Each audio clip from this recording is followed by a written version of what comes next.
Well, good morning. Welcome to Contemporary Issues class on a nice Palm Sunday. We are going to talk today about what happened on each day of Holy Week. And I will feature, read a few little parts from this book called 24 Hours That Changed the World by the Reverend Adam Hamilton of Kansas City. And it covers what happened each day, starting with Palm Sunday, and then really focuses on the last 24 hours. But I thought it'd be good today at the start of Holy Week to just review a little bit more about what happened, including some of the cultural and historical things we don't usually hear about. Can you So- find that book in the library? I think we have it in our library here, yes, or online, anywhere, on Amazon or any place that sells them. So with that, before we get started, our usual announcements, Zoomers, nice to have you, Susan and Joe, with us. And they are muted, and we are recording this for future playback. And other announcements. Anybody have anything they'd like to share? And anybody been traveling any place exciting? Been going anywhere? Yes, Jane. Well, we haven't traveled Okay. due to a lot of reasons, but anyway, I wanted to just mention that back in 2018, we got this little booklet here at church for Lent. It's called Ascend, the Devotional Guide, comprised of prayers and practices to be shared and administered during Lenten season, compiled by the clergy and staff of St. Andrew. And it takes you through all the weeks. And it's a guided devotional, but we just gave them out free, just come and get one. So I kept mine because I use it every year because it's timeless, Good. So I wish we would do something like that again, only maybe they might ask you to pay a little bit, but that would be good. But I think it's something that we let go too soon. Mhm, I okay. think we should probably try to continue it.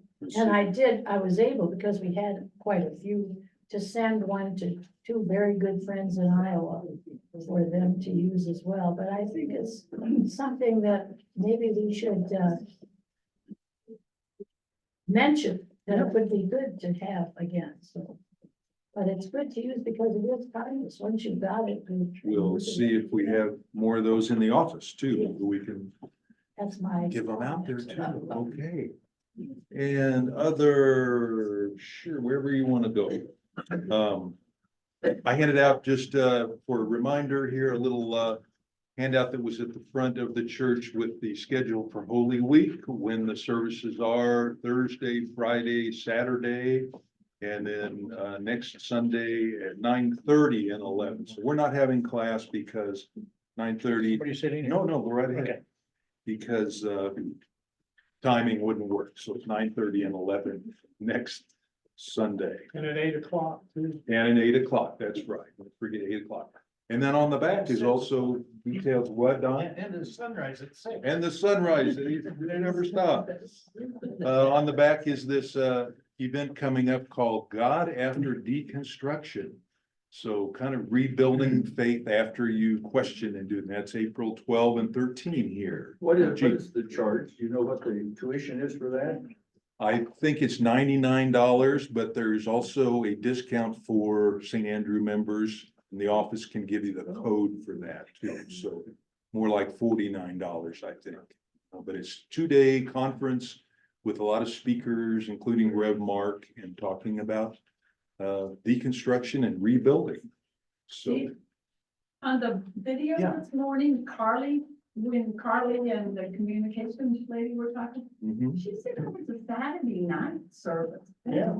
Yeah. Is it? Yes. I don't see that. It's right here. Yeah, Saturday vigil, March 30, 7:30. Yeah. Oh, it is on here. That is- There's- Yeah, I didn't see that. Okay, thank you. Sure, lots going on. Final announcement, for the men, we're having a men's retreat next month also, and although the main registration is closed, there's also a day option. If guys want to come down just for a day to the Glen Erie Conference Center in Colorado Springs, $100, get 3 meals, and hear Rev Mark and Jerry speak. Yeah. Yeah, that's back a ways. You speak on Saturday, that's an option too. Anybody would want to drive down on the morning and come back in the evening, could always do that. So just throw that out there. See me later if anybody wants to sign up for that. Okay. All right, let's jump in and talk about what happened on each day here, and interrupt me, please, with your comments and your questions and your insights, because we are here to share our thoughts too. I want to start before Palm Sunday. I want to start 5 days before Palm Sunday, because that is when Jesus and his group, the disciples and their families, had to start the journey from Galilee to Jerusalem. 75 miles they had to travel by foot, of course. And that would take them 5 days back then, 4 or 5 days, depending on how fast they traveled from Galilee. So just imagine, I was trying to imagine this week what it was like for them. 13, just Jesus and the 12 disciples and their families, because we know families went along with them on the Passover trips. And so maybe they had 50 people in the caravan going from Galilee to Jerusalem. And they also took, we know they took things to offer for sacrifice, goats, and maybe birds that, as you know, in the temple, that they would offer these things. Maybe they took donkeys too, that's right, yeah. So yeah, there is some interesting descriptions on the internet about, trying to envision what that would have been like for them. Think about this caravan with wagons, maybe to carry their things and their people, their older folks, like Mary, Jesus' mother, went along probably with them because she was there, as we know, during Passover. And so this whole group going only 15 miles a day, stopping at places they probably knew along the way and had stopped at before, relatives or something that they had, or just camping out You think at they places. had fast food stops? With it, that's right, they might have had McDonald's along the way. So, yeah, rest stops, right? So, and the Starbucks. But also envision them going along dirt roads with this caravan, not just of Jesus' group, but everybody was going, because they all had to go. It was a requirement for Jewish men to attend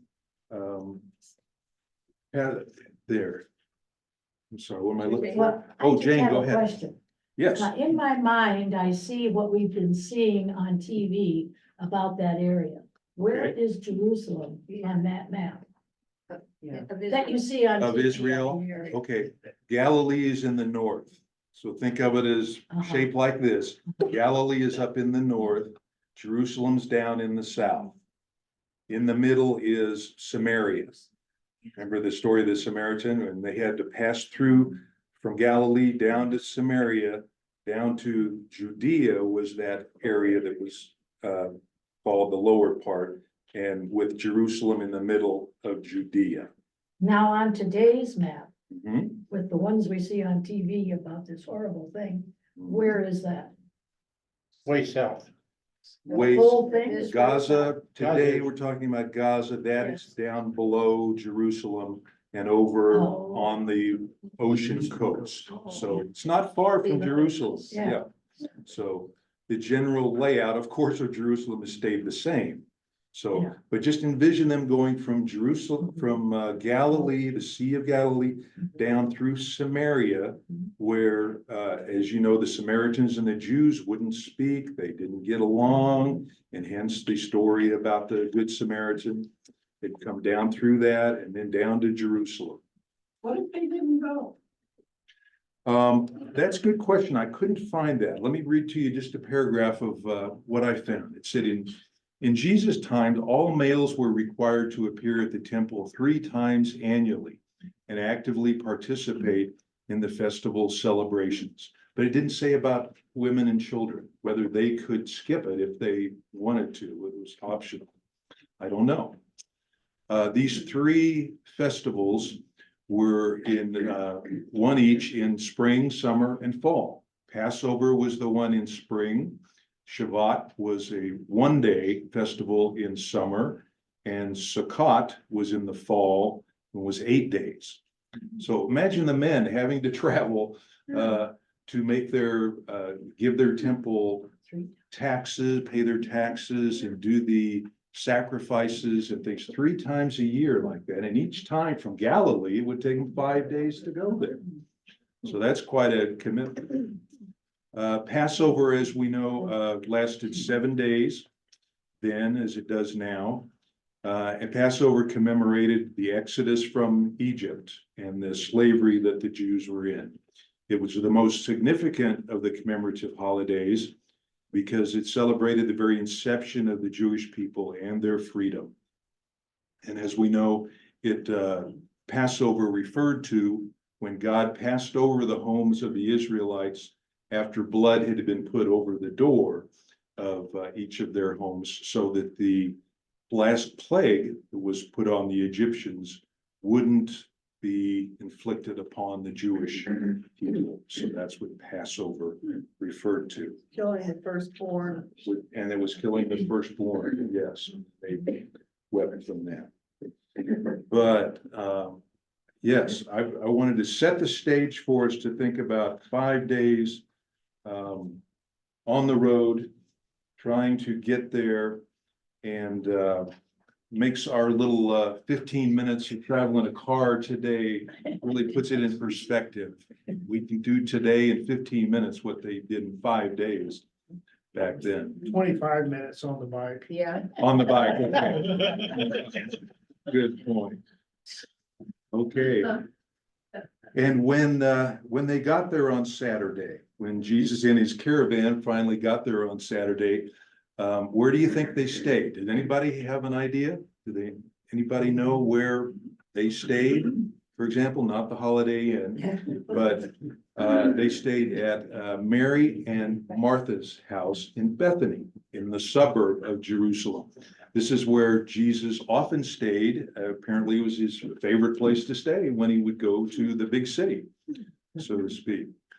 And so the Bible also says, it says Bethany was a favorite place for him. His many journeys in and out of Jerusalem included staying with Mary and Martha. And of course, we remember the story of Mary and Martha, with Mary sitting at the feet of Jesus and Martha being the one doing all the cooking, like my wife Vicky does. And the story that came out of that. But imagine, we were just saying, Vicky, imagine Jesus in his caravan rolling into town on Saturday before Palm Sunday with 50 people, up to 50 people in his caravan, and going to Mary and Martha's house. And we don't know if 50 people stayed with them at their house or whether they dispersed to others. But that's a lot of cooking, especially after the story of Martha being so upset that she had to do most of the cooking. Remember that? Yeah, so she might have been beside herself. Yeah. And of course, you remember that this is where Lazarus lived also with Mary and Martha. They say it was all in the same house or complex there. And Jesus had raised Lazarus from the dead sometime before this time. And so we assume Lazarus is still there, and people are asking, how are you doing now? So nice to have you here with us too. So just a little interesting place about where Jesus stayed during that time. Okay, I want to show you also a picture of a typical first century house that they think would have represented what Mary and Martha's house looked like, where Jesus would have stayed. So let me go back up here. Hang on just a second. I want to share screen. So, Our Zoomers can see this too. Just a second. Here we go. This is a picture from the Mount of Olives of Jerusalem.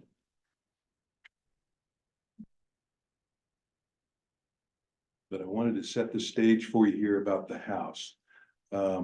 This just briefly too is the Lazarus tomb in next to Mary and Martha's house.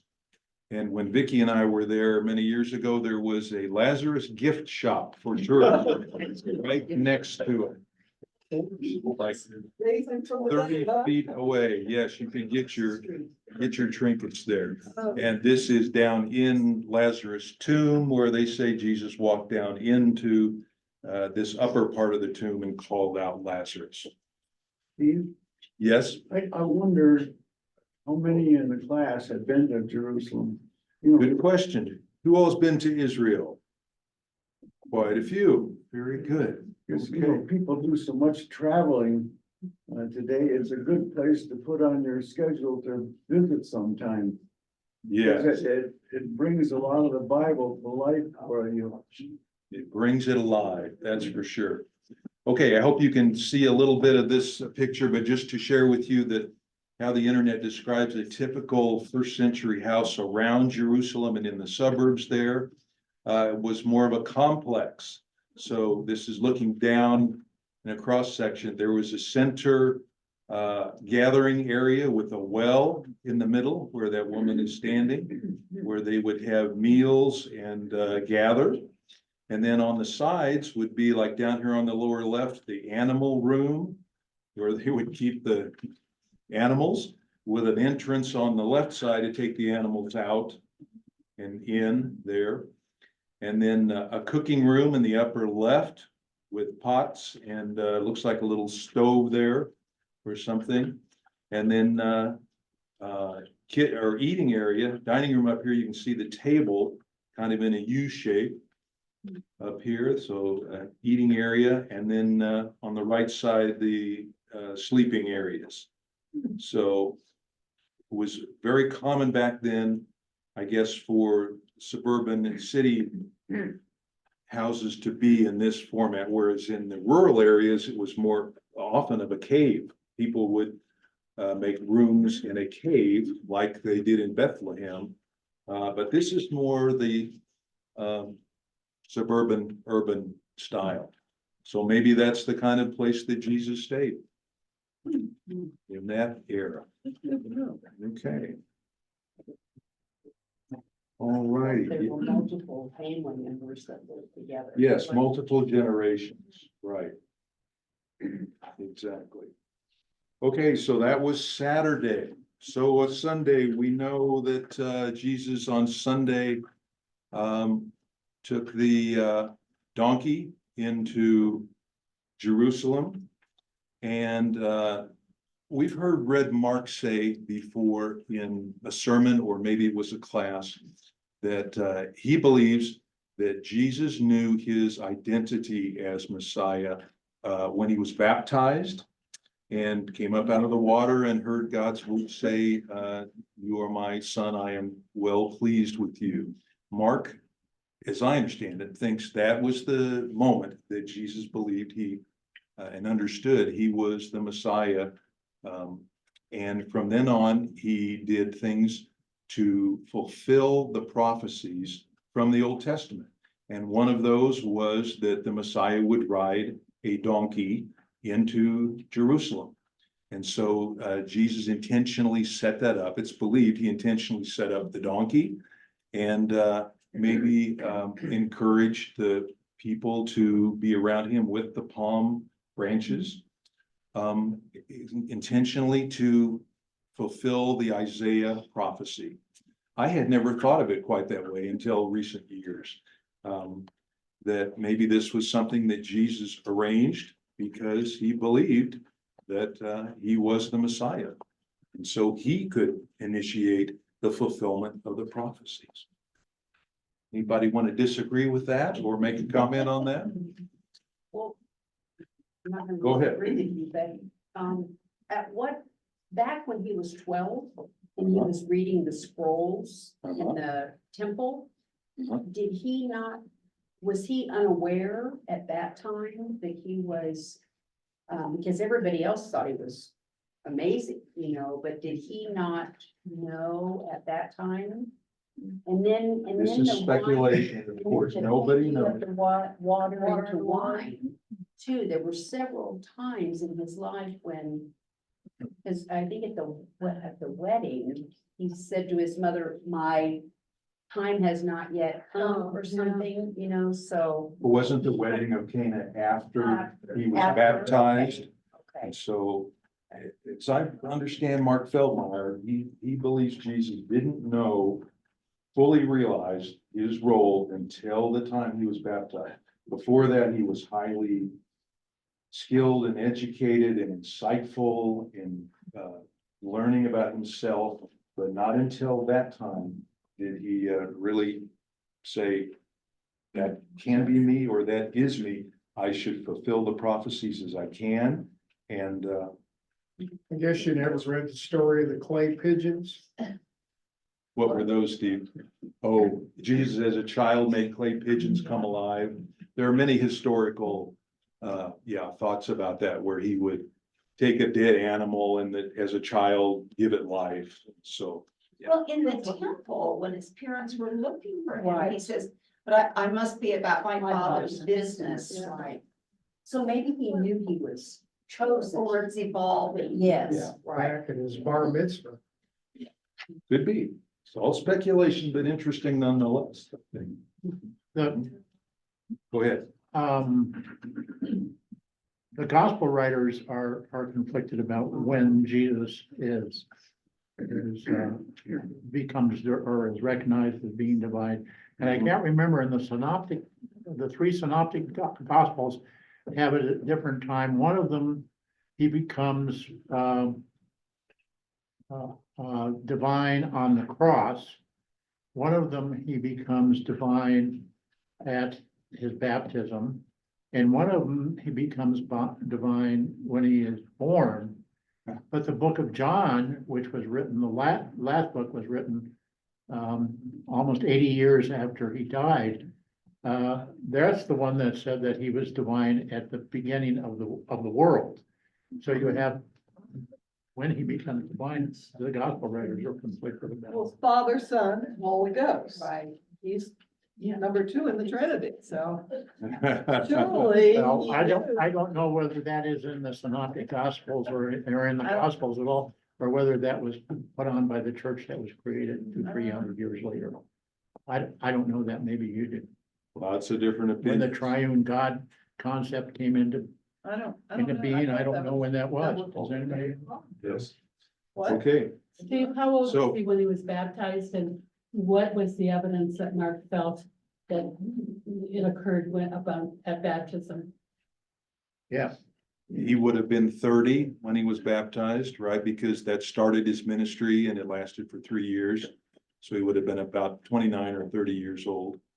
And I don't remember Mark's supporting evidence for that, but well, he was his And cousin. how did they date the years? Because His Mark in cousin the did the sermon baptizing. He would have said it known his was cousin. the year 30 when he went, but I thought it would be 33. I thought it was 33. I was just Could be. curious about I that. yield to Ann Wormley. Well, what happened? He was crucified. That's what I thought. Yes, 33 when he was crucified. So it took him But- 3 years But to get 30 from the donkey to the cross. Yeah. Exactly, right. You're slow. Right. Okay, so also on, obviously on Sunday, he entered Jerusalem, and Mark was just saying today in his sermon, there were 4 million people in Jerusalem at that time. They came from, all over the world, but primarily the Middle East. Just imagine how crowded it would have been in that place. At that time, 4 million people was an awful lot of people. And so Jesus went into the Temple Mount and into Jerusalem. And I want to show you, I passed out here a little map of Jerusalem. And let me tell you a little bit about that.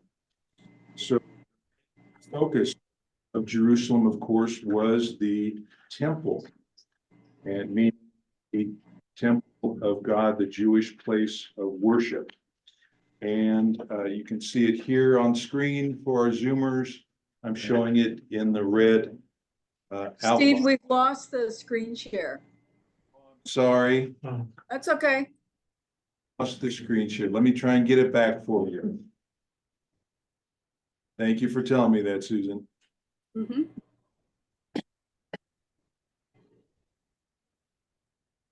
Should be able to get it back here.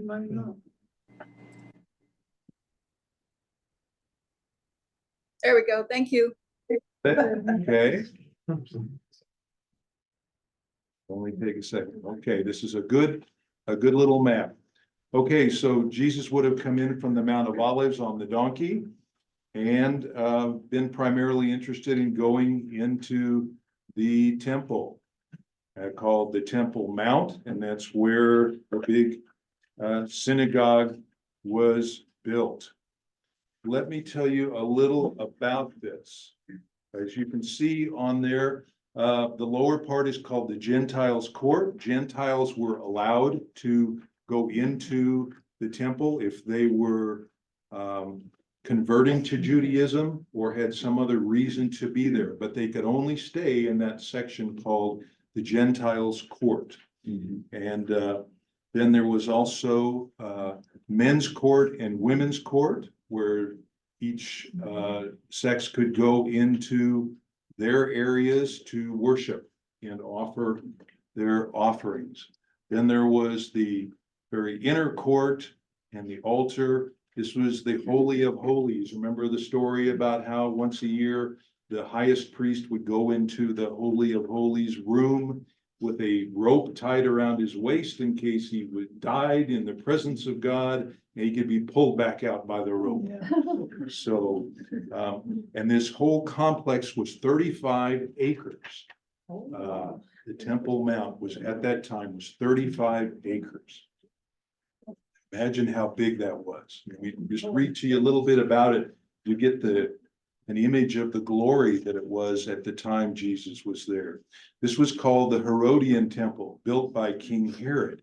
And this was the third temple, because Solomon built the first Jewish temple, which lasted for centuries, and it was then torn down by invaders. Then the next one was Second Temple was it doesn't say in my notes who built it, but it was called a disappointment to its worshipers, for it didn't have the glory that the Solomon Temple did. And so Herod the Great, who built many amazing buildings in Jerusalem and through Palestine, restored the temple in size and splendor to what Solomon was the pride of the Jewish nation. But of course, we know it lasted until 70 AD, when the Romans succeeded in putting down a rebellion and tore down this magnificent temple that was there also. The New Testament makes frequent allusions to several features of this temple, including Solomon's porch on the outside, the altar, the sanctuary, and the Holy of Holies place. That had the whole temple had splendid porticos, roofed areas for the protection of the people against the weather. The royal porch along the south side had white marble Corinthian columns in 4 rows. Inner 2 rows were twice as high as the outer rows. The inner court of the temple, where only Jews could enter, occupied a platform that was 30 feet high. Josephus, the historian, talked about the magnificent steps that were all throughout the temple.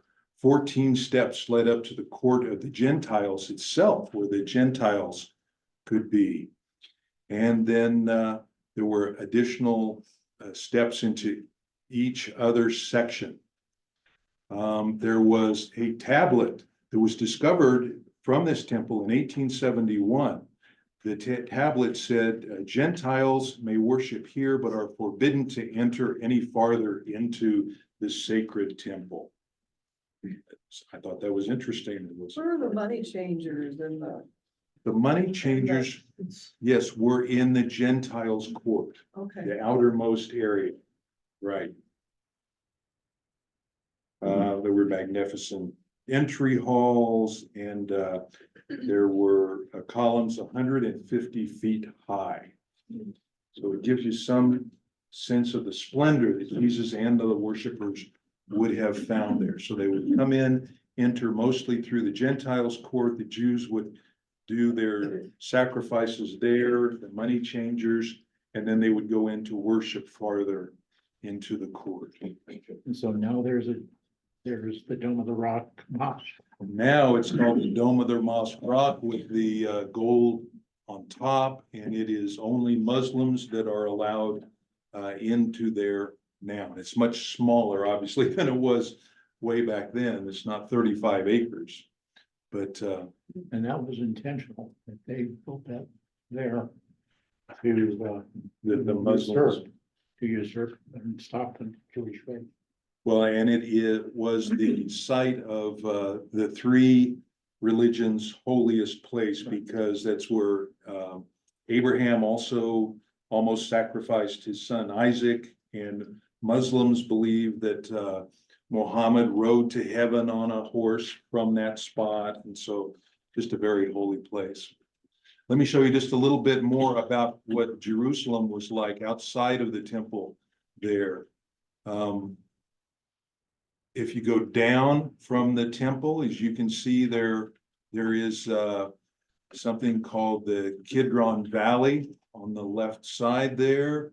In the Mount of Olives on the right side, which is higher up a mount, and then down into the Kidron Valley by the temple. And then up here, you can see this called City of David, Lower City. That's down in a valley again, and that's where the poor people were living mostly.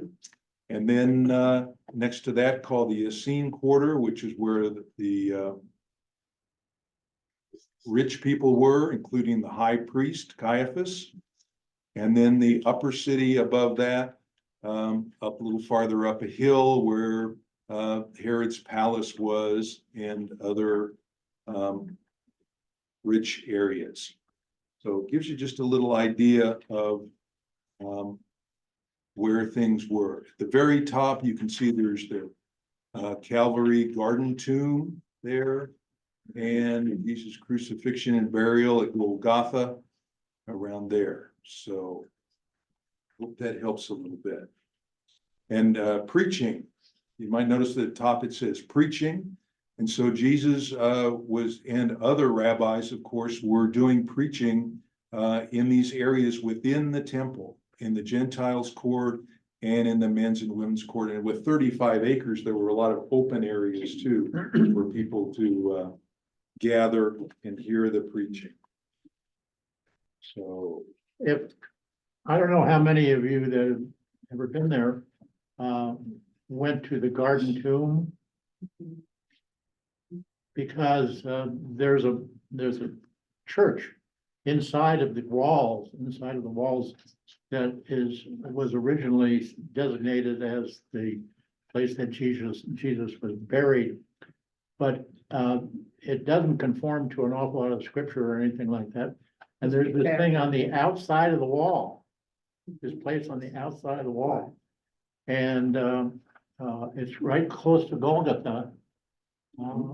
And the Garden Tomb is very significant, and when we went there, there's a real special feeling in that area. I don't know. It's so different than the rest of the holy places inside the walls. It's very different. Well, when I went inside the tomb, I had the Hallelujah chorus blasting on my headphones.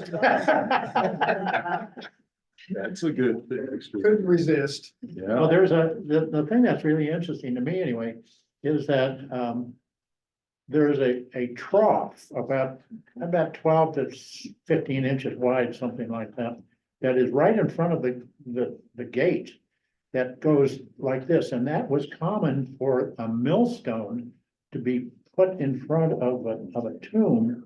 But if they wanted to move it, they could get 2 or 3 people to move this thing in the trough and it was a big round. And they would move it over so that you could go into the tomb, and then when they got done, they could roll it back in front. And you talk about rolling away the stone, it was a pretty awesome thing in the Bible until you see this, that worked. That worked for a couple people could do that. I'm just curious, Marlene. were there two Golgotha's? Oh, Um, Golgotha? Yes, there are. Golgotha, Good, Golgotha. good point, good point. Yes, when Vicky and I have been there twice, our guide told us that the most historically accurate place, as far as they know, is the tomb that is next to the garden, next to the wall, and where Jesus was crucified and then buried close to the Golgotha Hill. That's now called the Church of the Holy Sepulchre. The lesser evidence points to the garden tomb, that people say, which is farther away and more of a garden setting, but it does have a small hill there where Jesus could have been crucified and then buried in that area. So there are two places called Golgotha. They both have a little hill with an image of a skull near there, but it's the one that is closer to the inner city that is believed to be the most accurate place. And that's, today got a little church on it called the Church of the Holy Sepulchre. Right, Steve? Now that's the Catholic one. Yeah. The Gordon's tomb is the Protestant one. Okay, 11:10. I want to make sure I get through here. And the rest of the week. It's called Easter Monday. Jesus was in the temple teaching. And so he and many other rabbis would be in that 35 acres with all those thousands of people in there worshiping and going to services and doing their thing. And Jesus was teaching, gathering crowds, teaching about religion, his interpretation of the Torah. And people would be challenging him and asking him questions. And so sometime, of course, on that Monday was when he got angry and turned over the tables. And that was because that he said that this was not to be turned into a place of business. Flipped the tables and said, "My temple is a house of prayer, not a house of business that is to be defiled." Also that day, he cursed the fig tree. Anybody remembers? He was walking to Jerusalem and stopped and observed a fig tree that was not producing fruit. And he said, "A curse be on this fig tree. We should be producing fruit, and so should this fig tree." So, a curse upon it. And then on the internet, they also talk about, imagine after doing that, turning over the tables and the uproar that would cause, and the people, the businessmen there going to the Jewish leaders and saying that this fella has done this and he has to be stopped. And so that was rising the tensions starting early in the week that would culminate, of course, on Thursday. But then also the internet observations say, imagine during the week, all the people, what they're doing the rest of Passover. When they're done at the temple during the day, maybe they're going to restaurants for the rest of the evening. Maybe they're going to the shops, their favorite shops that they know are in the big city. And so they would go back, look forward maybe for months to go visit Jerusalem and go to their favorite shops or visit their relatives who are there. And so they say, don't think of it all, Passover as only a time to go to their church and do services, but it was also a time of great fellowship and communing with others. So I thought that was interesting. There was a beer garden of the same. Vine garden. Right. On Tuesday, Jesus was back after being at the wine garden and to the temple again and was teaching. And it was on Tuesday that he gave what's called the Olivet Discourse, which was really an apocalyptic vision of the future. And this is some of the sayings in Matthew that evangelicals believe called upon the rapture and the end times thoughts that they rely on today. So, but there are, of course, different interpretations about what Jesus meant when he said things like, this place will last for 70 years, and then there will be nothing left of this temple, but it will then be raised again in 3 days. He said, when will this happen? This will happen when the sun and the moon go dark, when there are wars and rumors of wars. And remember that language, famine and pestilence and things like that. So if it was accurately reported, Jesus relayed this apocalyptic vision of the future. Now, religious scholars since then have been saying that that was all fulfilled in AD 70, when there were wars in the area. There were famines throughout the Middle East in different areas. And then the uprising in AD 70, when the Jews tried to kick the Romans out, and the Romans put down that rebellion and flattened the temple, completely flattened it. Except for the Western Wall. And remember when Vicki and I were there at the Western Wall, we thought, now why do they say this is original part of the temple? But it was actually below the ground. It was a retaining wall. It was not visible to those who were in the temple. It was just stones that were holding up the whole 35-acre area. But so original from that time, but not part of the temple where people entered and worshiped. So if you ever wondered about the difference, that's what that was about. So Jesus' Olivet discourse in Matthew has led to an evangelical saying that we're still looking for the wars and the pestilence and the second coming. And others say, no, that happened back in AD 70. That's exactly what he was talking about. And he knew that because the Jews would continue to fight the occupation, there would come a time when the temple would be destroyed like it had twice before. And that he was just maybe not had divine knowledge exactly when it was, but in his earthly mind being so smart that he could predict logically that this would happen. That's another interpretation. Susan has. Susan, go ahead. Oh, I just wanted to say that, are you sharing the screen at this point, Steve, or not? Because we don't have the screen share. Okay, I took it off so you could see us a little better. okay, perfect. Thank you. We're not talking about the temple anymore, of course. Okay, Well, you know, I'm thinking there have always been wars, even if it was tribal wars or yes. 2 people here and a few people there. So being human, of course, there's going to be more wars because we've had them before. So there'll always be problems with people getting along. Yeah. On Wednesday is called Spy Wednesday. There are no records exactly what Jesus did on Wednesday, but it's expected he and the disciples rested after 2 exhausting days, except for Judas. It is believed that on middle of the week was when he was plotting to betray Jesus by selling for 30 pieces of silver the information about where Jesus would be.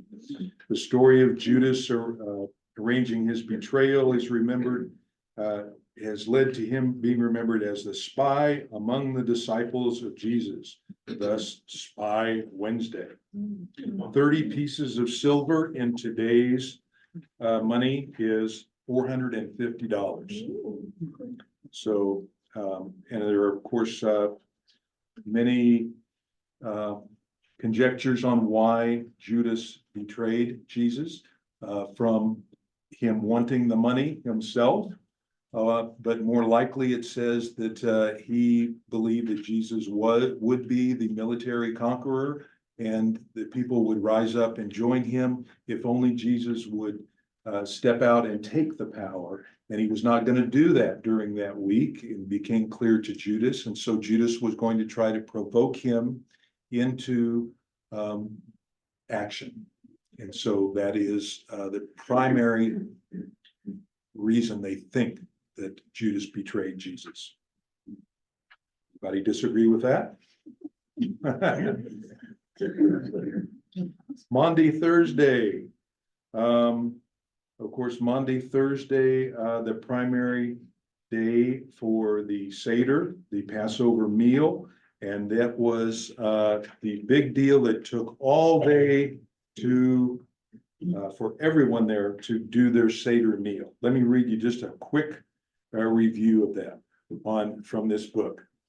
At noon on Thursday, Jesus would have turned to his disciples and said, begin to prepare the Seder.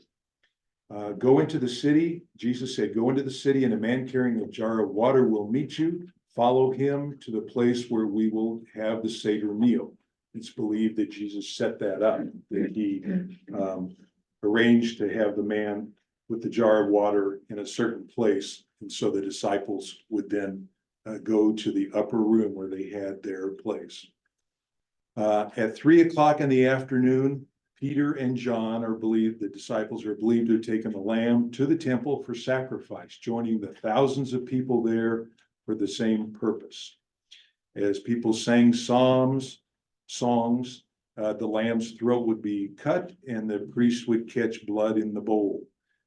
Peter and John would then take the meat and return to a kitchen in the upper room where the lamb would be basted in oil and wine for 4 hours.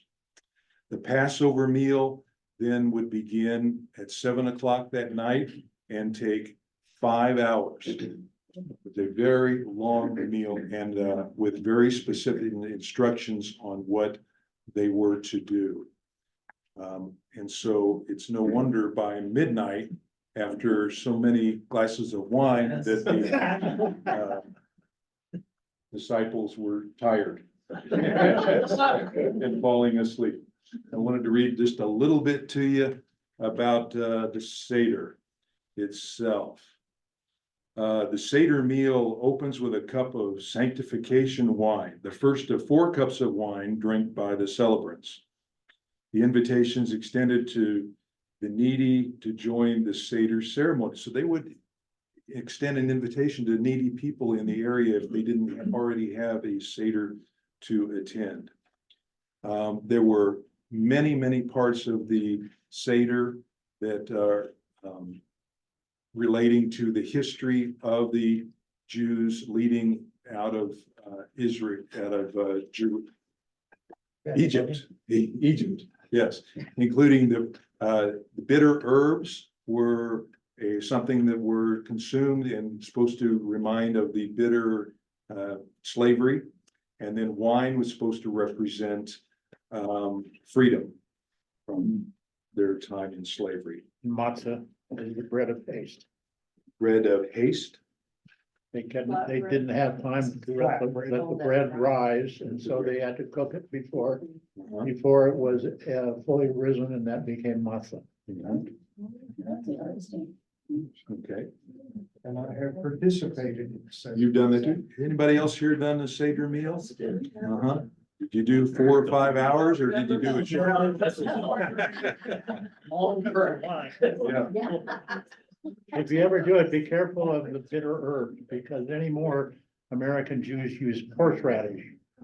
And horseradish, raw horseradish will blow the top of your head. Okay, yes, Mary. What is the name Monday come from? I'm not sure. I don't know. Sounds like maudlin, maybe. Maybe it means melancholy, something like that. I'm sorry, I don't know. But of course, Look it up. we should not forget that an important part of the Seder for Jesus that night was the washing of the feet to symbolize service and humility, and which was not, I guess, not a common thing for Jews to do in a Seder every year. Jesus instituted that. And of course, instituted the communion, saying this is a representative of my body and my blood. Slaves usually washed the feet. Yes, So, you know, when Jesus got up and did that, that was extraordinary. yes. And The then, other- so I can, go ahead, Jim. The ancient traditional prayer of blessed art thou, O Lord our God, and King of the universe, who gives us the fruit of the vine, who gives us the wheat of the field. That was an ancient traditional Seder prayer and blessing of the food. And when Jesus said, "This is my body and this is my blood," he was really messing around Yeah. with some big stuff. Yeah, it's shocking people that. Yeah. They would think, oh, it's like Really, like cannibalism and drinking of blood, that's shocking and yeah. was offensive to many people. Mhm. Okay, going quickly through. Somebody? Oh. Vicky? It says that Monty? it refers to the ceremony of the washing of the feet. Oh. Mondi refers to that. Okay. Right, Okay, right. very good. the ceremonial washing of. Okay.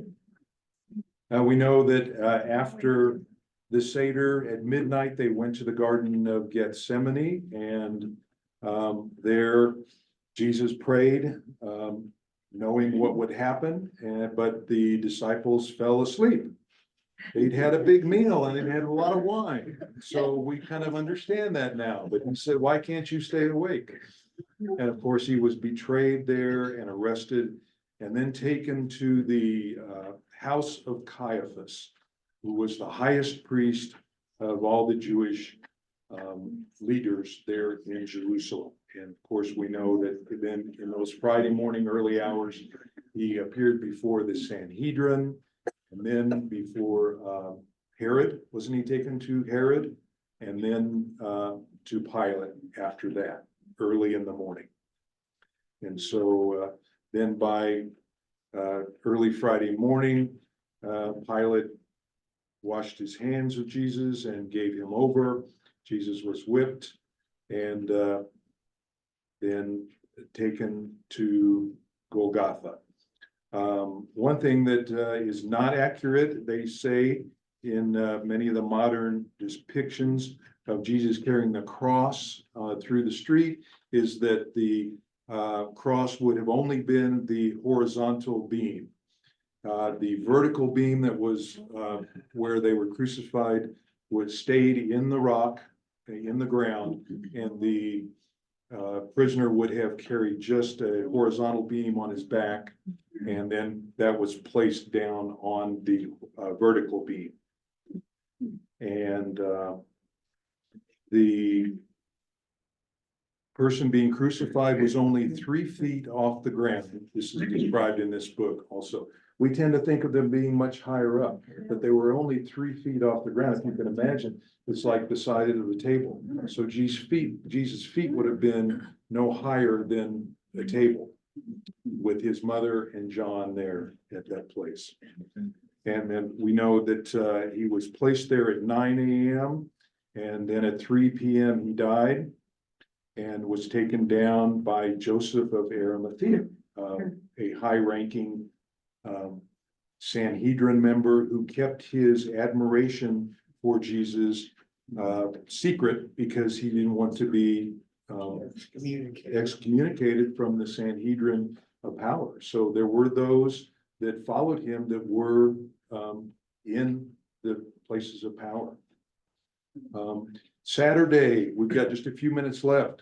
Saturday, there's nothing in the scripture about what happened on Saturday, except some references that lead people to believe that Jesus went to hell and freed the captive souls in hell and defeated Satan and then returned. However, most scholars seem to say that they think that this reference is only talking about Sheol, which in Hebrew meant the place of the dead. It did not mean an active place in hell, hellfire, brimstone, and people who were alive. It just means the place of non-consciousness where the people went after they died. The correct reading of this would be grave or Sheol as understood by the Hebrews of the time. So seems like most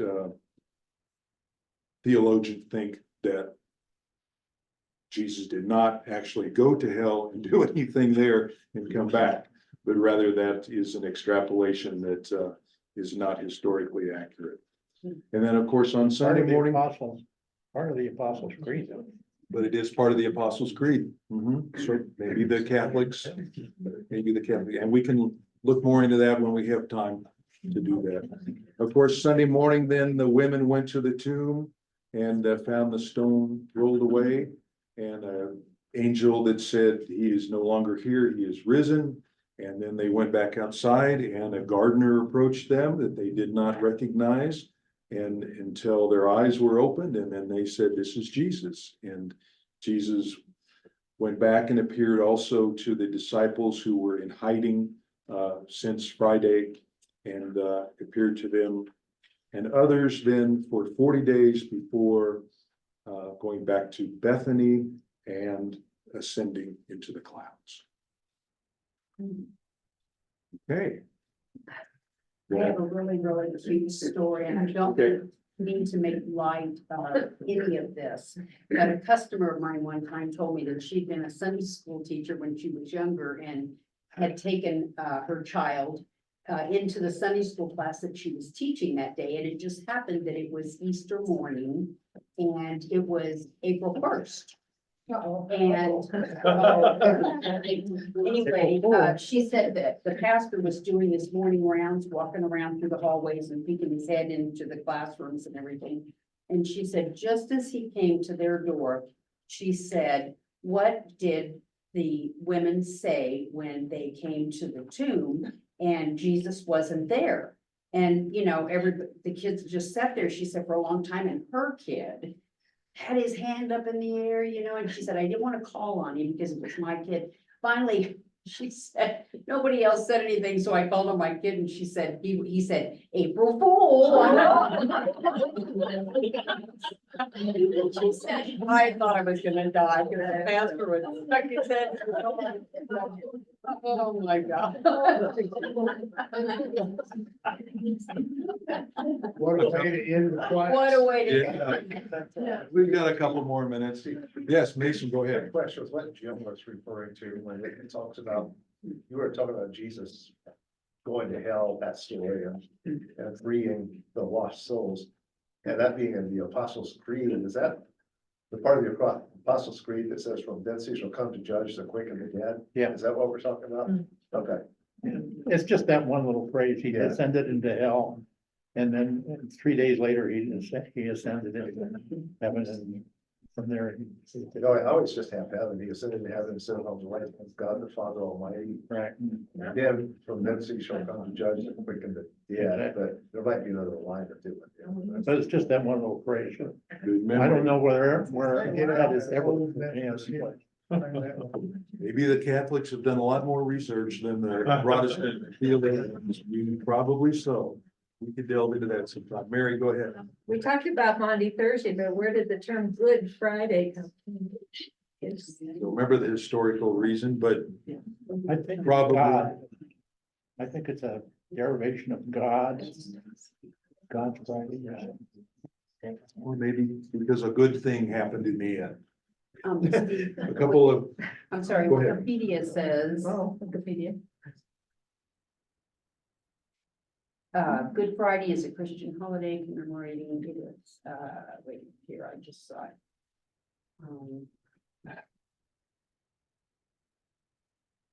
Okay, go ahead, I lost it. that's okay. So, just a couple of other interesting ways that people celebrate Holy Week around the world. In France, there is a city called Bessières, France, where 10,000 people gather on Monday after Easter to make a giant omelet. They take 15,000 eggs and 40 cooks with long sticks make omelets. Not sure what that's from. In Brazil, people make life-size effigies of Judas and burned him in effigy. In Philippines, we've heard this, in Philippines, people reenact the crucifixion. Some people, men, have real nails hammered into their hands as they hang on the cross for several minutes. And so, Get the Easter egg roll at the White House. and the Easter egg roll at the right, so that's just a few of the places. In Mexico, people wear dark hoods symbolizing the betrayer of Christ. And some others also do crucifixion reenactments also. So lots of different ways it's celebrated around the world. Yes. Okay, thank you, everybody. Nice to have you here today. Thank you, Susan and Joe. Thank you, it was great. Okay, thank you. We'll see you not next week, but 2 weeks. Okay, take care. Thank you. Bye-bye. Bye.